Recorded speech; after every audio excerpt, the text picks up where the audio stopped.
The Judge from the book Blood Meridian is the most terrifying villain ever written. He's a 7-foot-tall figure who never sleeps, as he is like a fox and not a hair to his body. He weighs 24 stone, giving him a similar profile to Olivia Richter's, a 7'2" bodybuilder who weighs 23.6 stone. But the Judge is silent and serene, even in violence. He kills a man by squeezing his head, saves his own gang of mercenaries by making gunpowder from their urine, and in the book's 1849 setting, negotiates with all hostiles in their native language. The Judge botanizes plants, devours children, and regularly says he will never die. But what makes him most terrifying is that he was also, as you'll see, a real man. This whole video could simply tell stories of the Judge's deranged exploits, and it will in an attempt to answer a question: who or what is the Judge? Blood Meridian by Cormac Mcarthy follows a nameless drifter called the Kid. The Kid, in his idleness, joins the Glanton Gang, killers hired by Mexican and American authorities to scalp Native Americans in 1849. The men plunder and pillage, but for all their degeneracy, none come close to the Judge. We first meet the Judge in a church tent. He's an albino, bald as a stone, with no brows to his eyes. And as his first action of the story, he exposes the preaching reverend. He is not only totally illiterate, the Judge claims, but also wanted by the law. The most recent charge involving a girl of 11 years, who had come to him in trust. This arouses such revulsion that a churchgoer takes up arms and fires. The reverend dies, havoc ensues, and the Judge goes to a bar. A drinker asks the Judge how he came upon the reverend to know all that stuff on him. "I never laid eyes on the man before today," the Judge says. "Never even heard of him."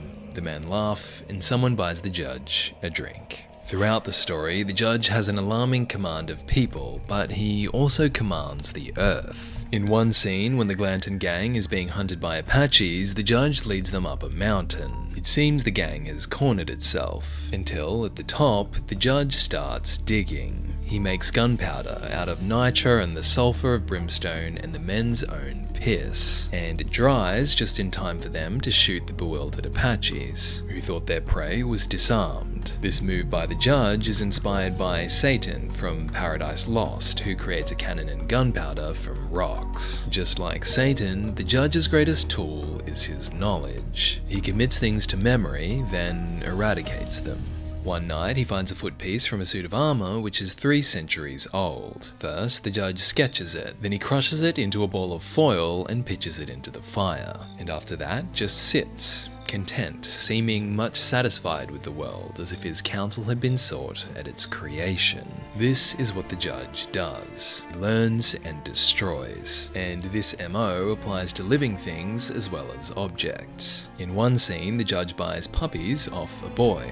He inspects them, then tosses them into a river to be shot. And more than anything, the Judge hates birds, because birds can't easily be captured. "The freedom of birds is an insult to me," he says. "Whatever exists, whatever in creation exists without my knowledge, exists without my consent. He never sleeps, the Judge. He is dancing. He says that he will never die." Including children. One morning, after the Judge is spotted yelling at lightning in the previous night's storm, a boy is found dead, lying face down naked amid old bones. And in another instance, the Judge offers little candy death's heads to children, and a page later, a little girl is missing. A third young girl disappears after she coincides with the Judge in a music hall. And then there are the implications of human experiments. Soon after the Glanton gang commandeers a village, the Judge is found in his quarters naked. With him, also naked, is his disabled human pet, known as the Idiot. And the Idiot is beside what looks like a girl of perhaps 12, cowering in the floor. Of the judge's many victims, the most tragic is the story's main character. The kid, who by the end is 45 years old, encounters the judge in a bar. "This night thy soul may be required of thee," the judge warns him, and it is. When the kid goes to the outhouse toilet, the judge is waiting for him, seated upon the closet, naked. The judge rises up smiling, gathers the kid in his arms against his immense and terrible flesh, shoots the bar latch home, and that is the end of the kid.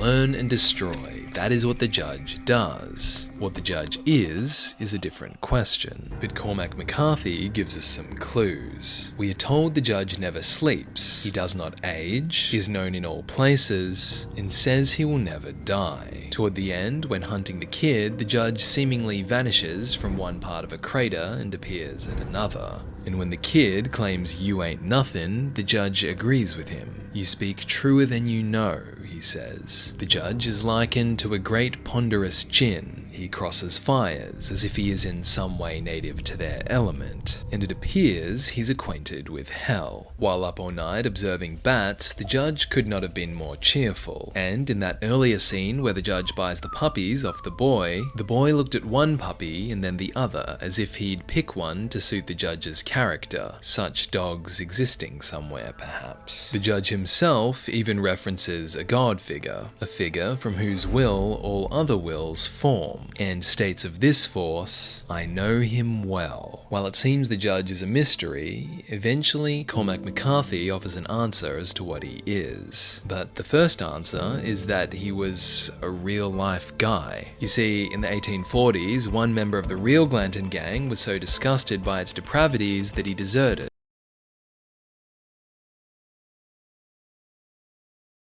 Cormac McCarthy tells us he's a judge, and of what he's a judge we learn in a nightmarish riddle. It gets wordy, but bear with me.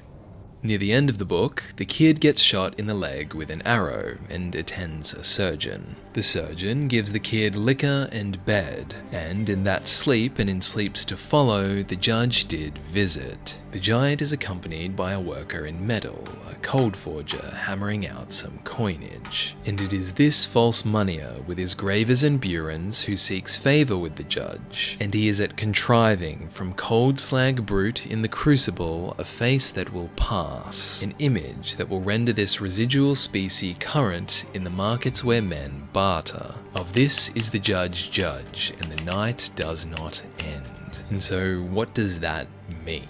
The night does not end because the judge does not end. For the judge, as a note-taker, master of coinage, and destroyer of men, decides what is committed to knowledge and what is forgotten, what is learned and what is destroyed. In short, the judge is history, and history judges the kid to be, in the end, little more than a walking hovel hardly fit to house the human spirit at all. And that is McCarthy's warning to us, that if we, like the kid, don't dictate the terms of our fate, we will be like the judge's footpiece and puppies and plants, unfit for history, which will instead be coined by others, because the judge, in all his forms, is waiting.